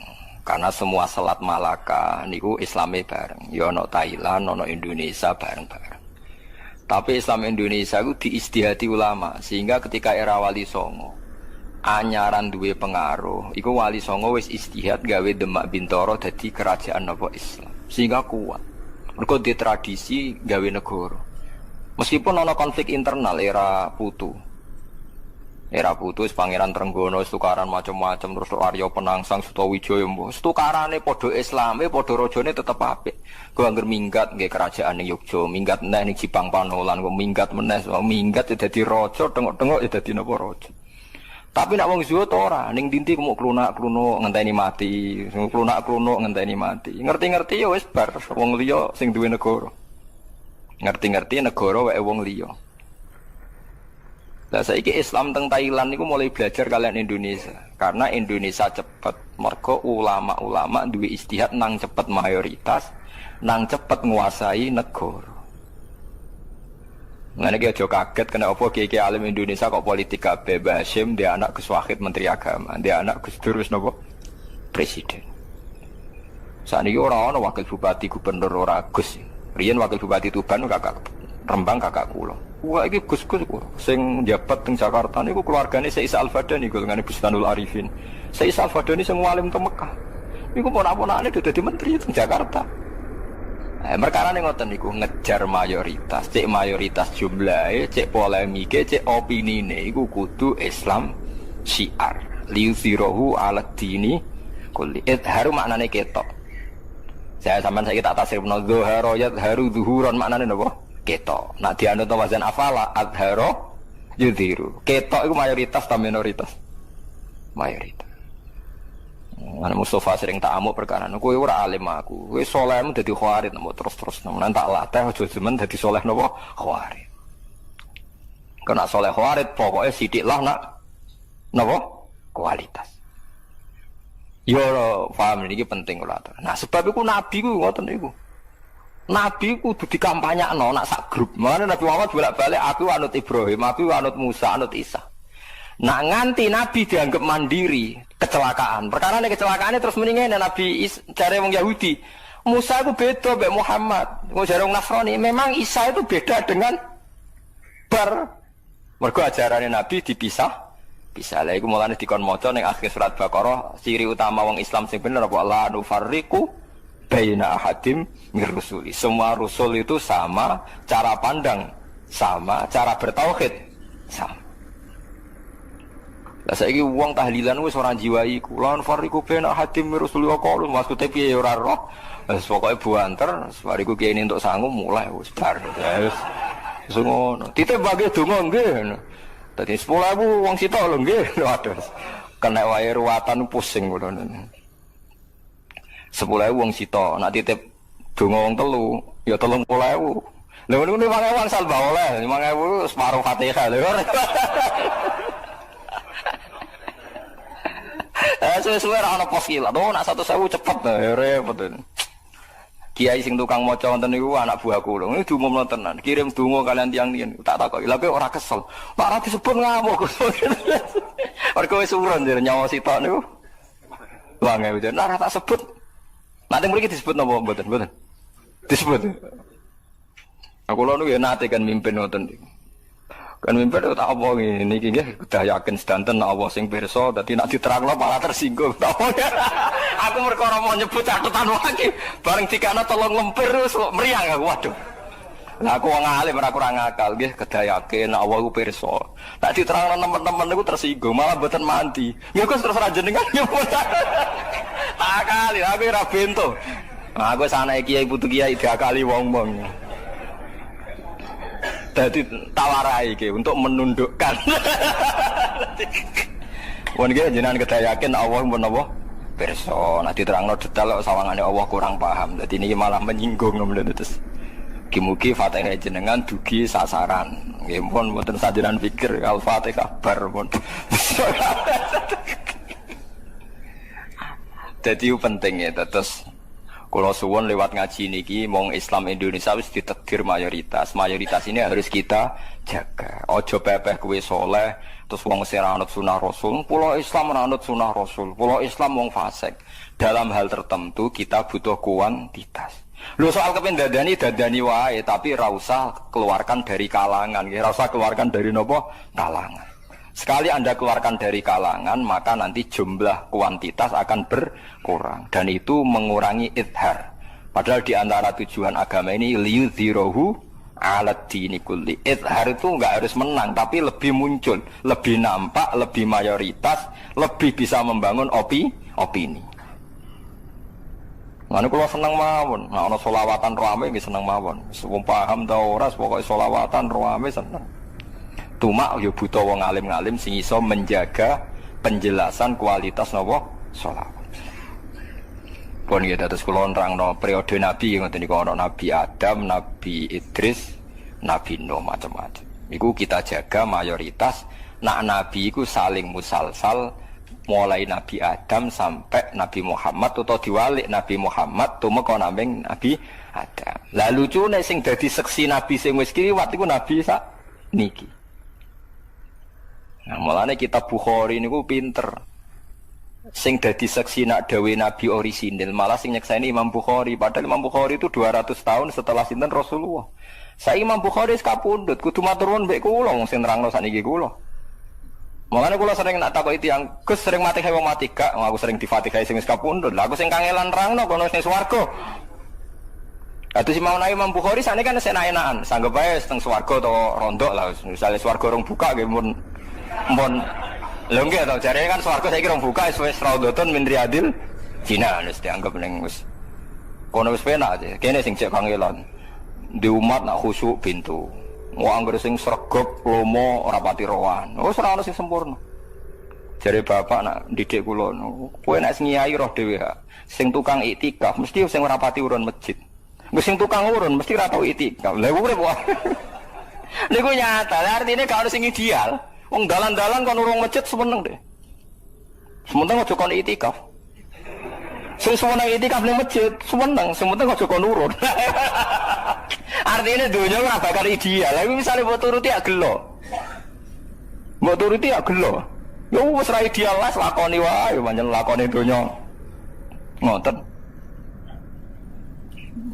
Ora usah kecewa. Mane kowe nek dadi kiai hak ora rasane, sing fasik lomo, sing saleh medhit, kadang drengki barang ra lara kowe. Kowe tuh mau kiai-kiai mbek kiai rembukan kasil. Ya drengki-drengkinan. Tapi nek rembukan ra mbek kiai malah kasil, nggih derek mawon cepet. Terus wong awam komentari kiai mbek kiai ora cocok, sunah ya ora cocok ku perkarane ngene ku mau. Paham ya? Itu tapi jaga, nggih mayoritas ini napa? Jaga. Disebut fa inni mubahin bikumul umam. Dadi nek suwani nikah kudu anake akeh.